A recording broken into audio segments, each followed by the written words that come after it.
right, everybody, welcome back to another episode of the Fearcast. This is the podcast dedicated to OCD and anxiety spectrum disorders and getting your life back. I'm your host, Kevin Foss, and I'm a licensed therapist specializing in OCD and anxiety disorders. Thank you all so much for joining me for today's episode.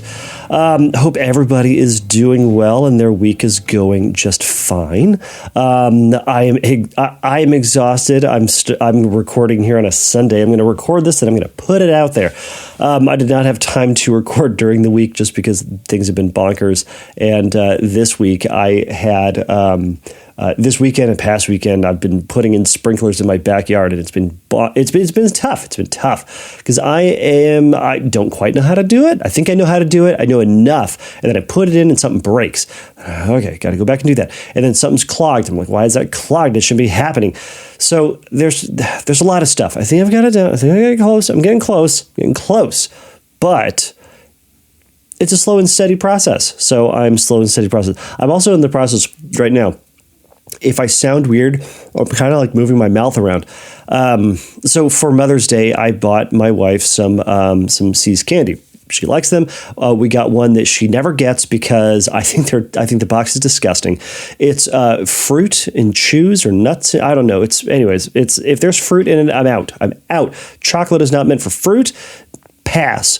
So there's a couple in there that aren't total abominations. So she said, hey, you can have one. So I promptly scurried over and tried to get one. Found the one, had it. And it was like if you took a s'more and you put it in a blender and threw a bunch of walnuts in it and turned it on, and then you crammed it into like a little ball and then dipped that in chocolate, and that's what it was. And it was good. It was very overwhelming, and it's sticky. It's very sticky. So that's what I'm struggling with right now. So my apologies to anybody out there who is sensitive to my ridiculous sounds or has misophonia or something to that effect. Anyways, so I have a awesome question from Hannah today. So this question is an audio question. So I'll be playing this. So Hannah sent this to me like late last week. I did not have a question on tap, so I was going to go back to some of the text archives, but she sent it in, and I'm putting it up. And here we go. If you would like your question answered on a future podcast and would like to skip the line, send me an audio question. Go over to Instagram. I'm Fearcast Podcast over there. You can send me a message, as Hannah did, and I will get it. I will listen to it. I will likely put it up on a future episode, as I'm doing today. Now, of course, you can go over to fearcastpodcast.com and send me a link or send me an email there by clicking on the submit a question link, and you can send me an audio question by recording it onto your computer box and sending me the shared Google Drive, or if you have a file some way that you can send it to me, that. But the most effective way is probably through Instagram, and that's how Hannah did it, and that's how we are doing it today. So thank you all for going along with me on the ride. I really do love this community. I really do love this podcast and love the fact that so many people have trusted me. This is episode 184. The fact that approximately, 184 people, for the most part, I suppose. I did like 2 or 3 questions, but anyways, have entrusted me to ask a question and to participate in this podcast. So it means the world to me. And I'm going to leave it there. I'm not going to gush more because we got Hannah's question to answer. So let's get on to that. I'm going to play her question and I'm going to get on to my own ramblings. Hi, Kevin. I've got a question about my hyperawareness OCD. I'm super aware of thoughts that flow in and out of my brain, and it's the good old, like, oh, I can't cope with these thoughts. I don't want to be aware of these thoughts all the time. It's going to ruin my life. I can't bear to be like this, blah, blah, blah. But my new obsession is for looking for OCD in my brain. So I'll be aware of everything that's going in my brain, and even neutral thoughts that come in and out. I'll be like, oh, there's OCD, that's OCD, or that's a compulsion, and I shouldn't be doing that, even if it's like a neutral action or a neutral thought. For example, I'll be lying in bed trying to sleep, and I'll be like, oh, I'm thirsty, I'm going to take a drink. But my brain will be like, no, don't take a drink. That's OCD. It wants you to take a drink. It's a compulsion. So it's a really odd new obsession. I was wondering if you could help me how to deal with it, please. Thank you. All right. So thank you, Hannah, for sending that in. So Hannah, here's what I love about your name. It's a palindrome. I have nothing else to say about that. I like things that are palindromes. I notice them, and I've always liked the name Hannah because it's a palindrome. I don't know. There you go. I appreciate your name. All right. So Hannah, what do we do here? So thank you again for sending this in, and I have some thoughts. So let's talk about this. So we've talked about hyper-awareness obsessions in the past, and oftentimes for the original obsession for hyper-awareness, for you, Hannah, it can be, I can't have this thought. It's going to ruin my life. Life is over. It's terrible. Right. So for a lot of people with hyper-awareness or sensorimotor, it can be like, incredible attention paid towards one's blinking or breathing or swallowing or physical sensations. And in this case, it would be the fact that you are aware of your thoughts and all the thoughts. And there's a lot of thoughts and there's a lot of things going on upstairs. So there can be a ton of energy placed towards that. So you were noticing these obsessions for yourself, and it started to shift, as a lot of obsessions do. And they shifted into this brand new direction that you did not like. So in treatment, oftentimes, perhaps as a side note, in treatment, oftentimes we are told, not oftentimes, every time, don't do the compulsions. That's the problem, right? So a compulsion when it comes to hyper-awareness can sometimes be thought suppression. It can be avoidance. It can be thought replacement. There can be an over-analysis of thought, right? Where'd that thought come from? Does it look like OCD? Anyway, so there can be a lot of energy then paid towards these thoughts to either get control over it, to destroy it, to make sure that you are not going to be focusing on it forever so that you are going to be able to get back to your life. And that is not part of the problem. That's part of the problem. It's a significant problem, is how much time you're spending with these thoughts and what is it that you're doing about them. So the reality, though, is we all get thoughts. Hannah, you talked about how sometimes now you're starting to get these, neutral thoughts, right? And your brain is jumping on them. Oh my gosh, that's an obsession. That's an OCD thought. So sometimes we get these random thoughts, and ultimately they just have no meaning. They pop into our head all the time. But again, as we talked about through OCD treatment, sometimes the treatment itself can make the problem worse, in the sense that we're going to talk in treatment a lot about what thoughts are. How can you become more aware of them? How can you start to think about them differently, right? We might do a bunch of exercises about challenging the legitimacy of the thoughts. We might do a bunch of worksheets that are going to be having you or asking you to think about the details of thoughts and writing them down in at great length and in great detail, and all of that. And what that can sometimes do is say, hey, these thoughts are really important, so let's pay more attention to them. And it makes sure that the idea is that we're going to think about them and we're going to get a greater handle on them so that we are not thinking about them. This can lead to a possible over-labeling of OCD thoughts as a way to reasonably kind of stop those compulsions and to ensure a better life, a better handle of them, reduced compulsions, and eventual recovery, right? So I'm curious about where the timeline was for this obsession. Did it happen before treatment, after treatment started? Before or after you got a hold of this podcast or other podcasts or other media related to OCD? Was it after you spent a bunch of time in treatment trying to get a hold of these thoughts? It doesn't matter an incredible amount, but I get kind of curious. And as a side note and kind of related to this, some people start treatment, and treatment in and of itself can become their new hobby, and they take OCD treatment and anxiety treatment way too seriously. Now, wouldn't you say that's a good idea? Sure, but it can become too much. They can start to say, all right, I'm going to read every book. I'm going to consume every podcast. I'm going to watch all the YouTubes and go to all the conferences. Awesome. Even more, I'm going to try doing all of my homework and assignments within treatment completely and perfectly and just as what they assigned, right? So if it's listen to this script for 30 minutes, it's 30 minutes on the dot. If it is write the obsession 100 times, you write it 100 times to a dot.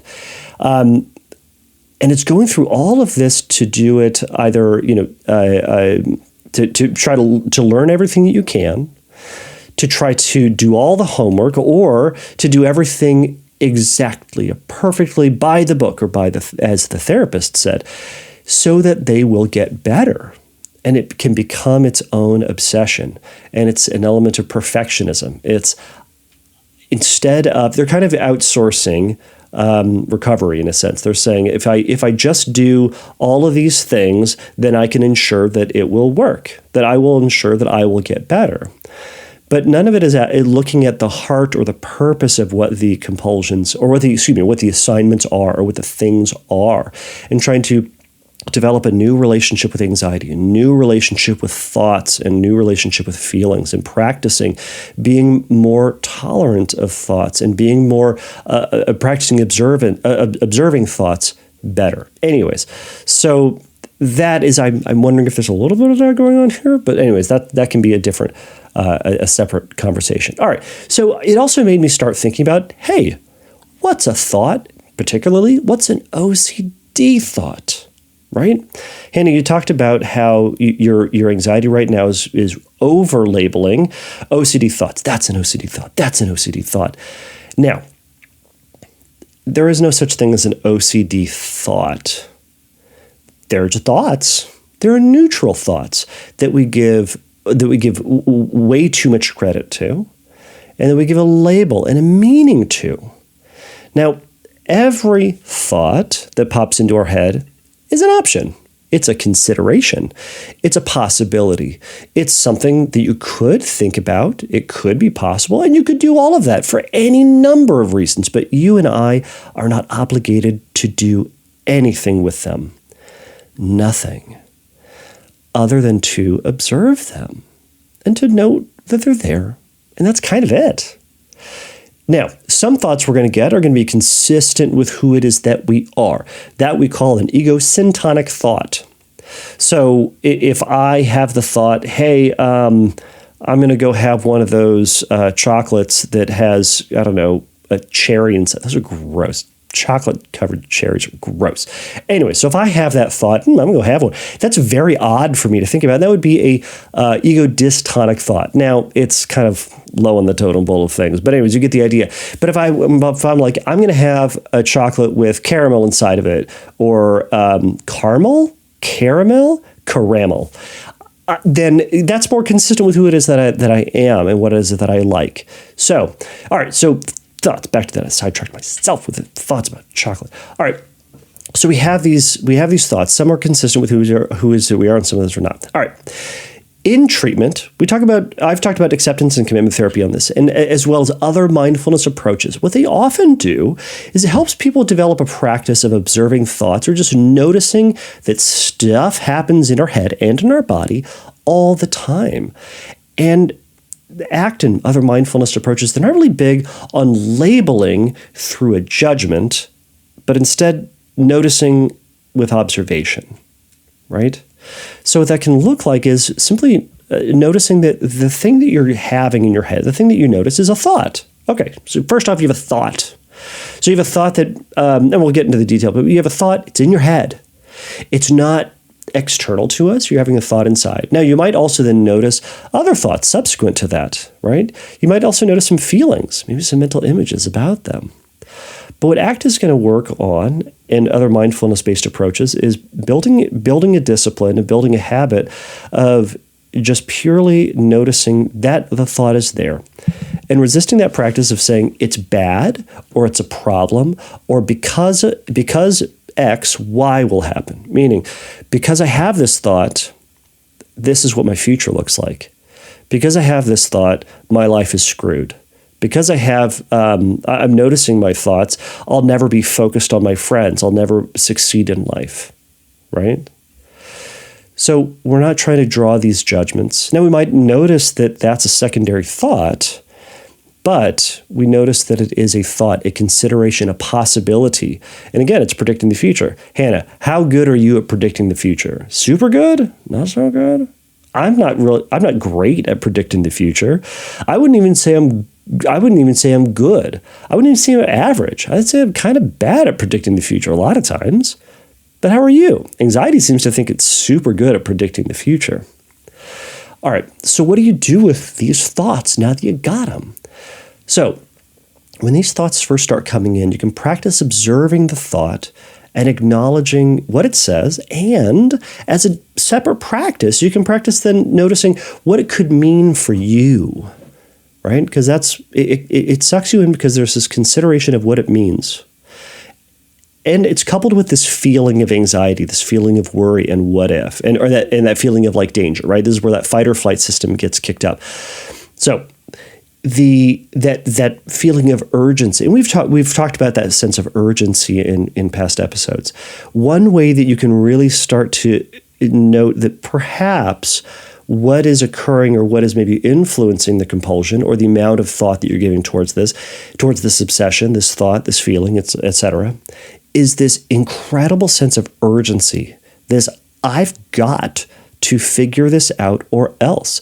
If I don't spend the time figuring out whether or not it's an obsession, whether or not it's an OCD thought, my life is ruined. Now, if it was a guarantee that it was ruined, that would suck. I don't want that to happen to you. And if we all agreed that that's exactly what would happen, then yes, Hannah, it makes sense. Figure out exactly which ones are OCD thoughts and avoid them. But that's not the case, right? Okay, so let's shift back over. So we're practicing observing the thoughts. What you can do is you can observe that when your brain says, well, that's an OCD thought, and it's suggesting that, all right, I messed myself up. I got lost in my own notes. Oh my goodness. All right, get back on track. All right. So for you have that thought. Your brain goes, that's an OCD thought.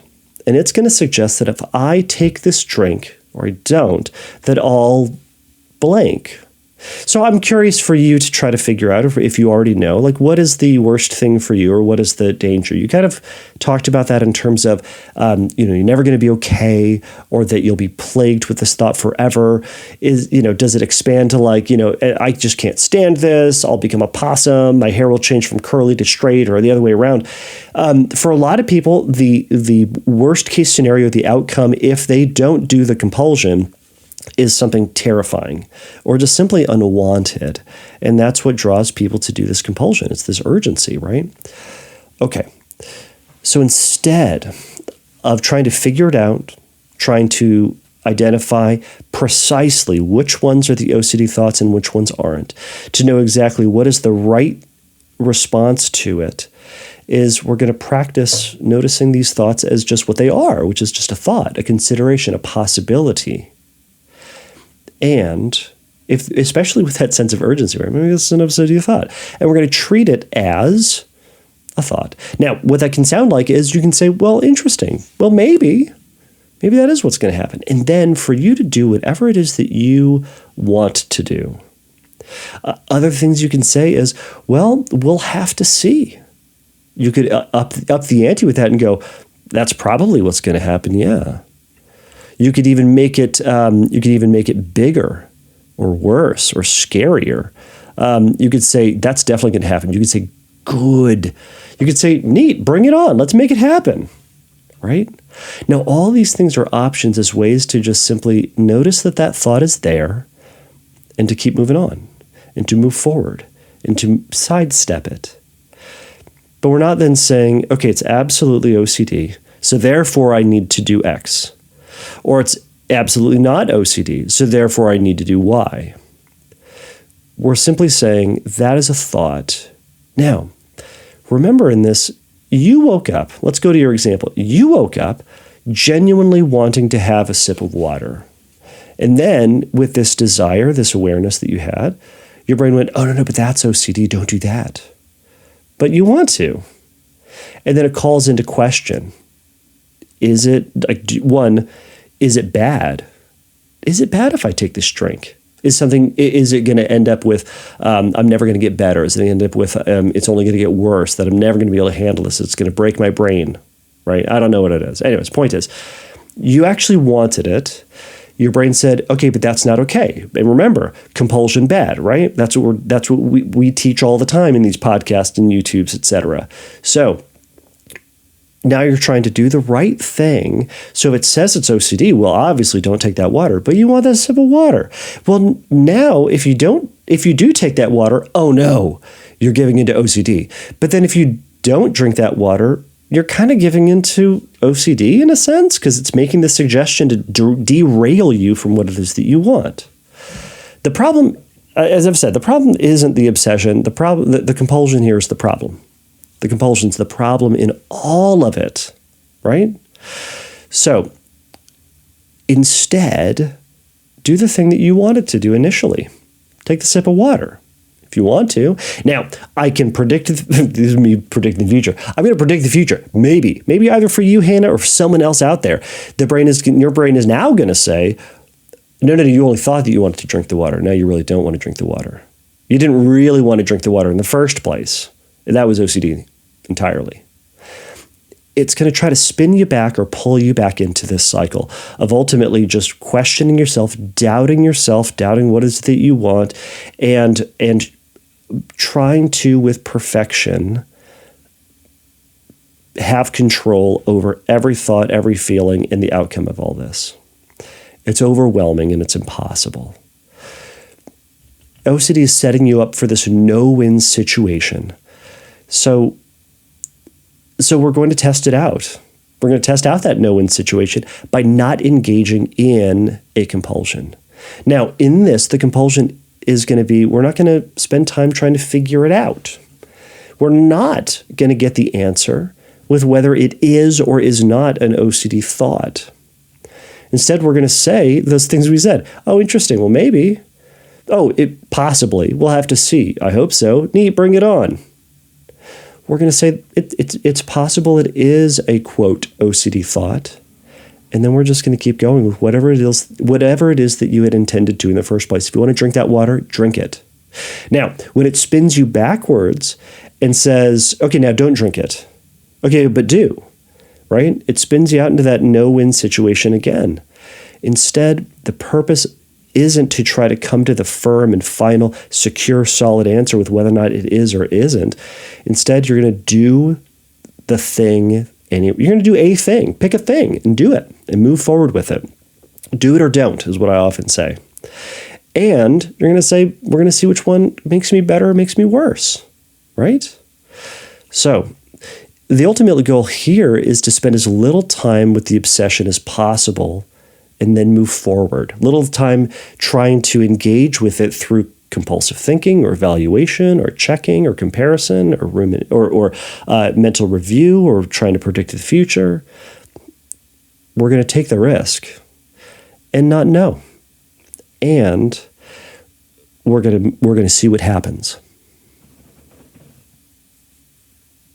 And we'll put it this way. Maybe we don't know. We don't know if you're going to have this forever, right? You kind of said that's one of the fears. What if I have this forever?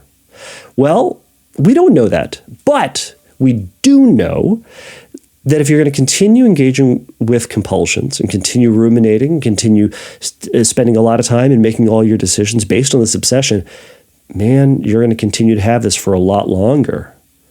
So instead, we're going to take the risk to back off of it and see what happens and move on. And it's going to feel uncomfortable. And that's where we practice riding that wave of discomfort, noticing that, yeah, you feel uncertain. Yeah, you feel at risk. Yeah, you feel in danger, perhaps. And also trust that feeling is going to pass. But that feeling, historically speaking, has not been a really good indicator as to whether or not you are actually doing something bad or dangerous, etc. So go for it, Hannah. Have that drink of water, or don't. But take the risk and do the thing, and in some instances, do the wrong thing. If feel it as if you have done the wrong thing. Maybe it is. Well, maybe it is according to this feeling. Maybe it is according to this cycle. But remember, we're spending as little time with it as possible. So, Hannah, I hope some of this was helpful. I know these are kind of tricky ones in the sense that it's confusing. Is this the right thing to do? Is this not the right thing to do? And you feel like you don't know the right direction to go in. And don't we all want to know what the right thing to do is? All of us want to know whether or not it's good or safe. That's why anxiety exists. Anxiety exists to make sure that you're going to avoid the pitfalls, you're going to avoid the dangers so that you are safe and okay and happy and healthy and successful. And this is an anxiety disorder. It is anxiety, the proper process of anxiety out of order. It's happening at times that it shouldn't be happening. And whether or not you should be having this when you're drinking your water at night, it's happening out of order. Drink it or don't. But you do what is that you want to do in that and take the risk by OCD standards. And you'll see over time whether or not it's happening or it's not. And you'll see. But you're not going to discover it by ruminating or giving into compulsive checking or avoidance. So, all right, Hannah, I'm going to let you go here. Thank you again for that question. And if anybody would like to add to this or has follow-up or anything like that, let me know and send me a message, or you can send something through Instagram and send something through the website. So, and if anybody has any feedback to it, I will put that up on a future episode for you. So again, thank you so much. Thank you for listening to the Fearcast. If you would like your question answered on a future episode, please click on the Submit a Question link at fearcastpodcast.com. If you would like your question answered sooner, please send me a recording of your question to questions@fearcastpodcast.com, or by sending me an audio message through Instagram by DMing me at fearcastpodcast on Instagram. If you like the Fearcast, please write a review on your podcast platform of choice. Please remember that the Fearcast is not a substitute for psychotherapy. If you need a little bit of help in your recovery, please go over to fearcastpodcast.com and click on the Find Help link, and there's going to be some information for you there. So until next time, take a risk, challenge yourself, and don't take your brain too seriously.